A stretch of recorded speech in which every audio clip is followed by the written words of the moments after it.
एक नेक और सालेह शख्स था जो हर रोज़ फजर की नमाज के बाद सूरत सोए की तिलावत किया करता था।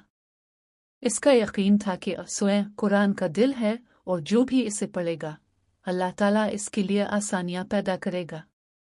एक दिन वो शख्स एक सफ़र पर निकला। रास्ता लंबा और थका देने वाला था। दोपहर के वक्त वो एक दरख्त के नीचे आराम करने लगा। इसी दौरान डाकुओं का एक गिरोह वहां आ पहुंचा।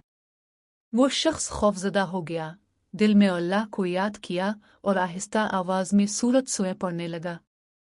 डाकू इसके करीब आए, मगर जैसे ही उन्होंने इसके चेहरे की तरफ देखा, एक दूसरे से कहने लगे, ये तो कोई बुजुर्ग लगता है, इसके पास न जाओ।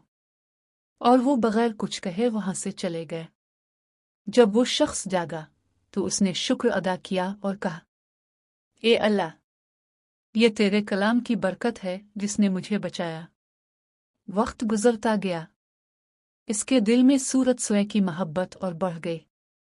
वो हर हाजत, हर परेशानी में ये सूरत पढ़ता और अल्लाह ताला हमेशा उसके लिए आसानियां पैदा फरमाता।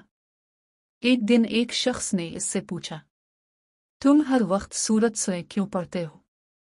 वो मुस्कुराकर बोला, क्योंकि मैंने अपनी आंखों से इसकी बरकत देखी है। ये वो सूरत है जो दिलों को जिंदा करती है, खौफ को अमन में बदल देती है और नामुमकिन को मुमकिन बना देती है।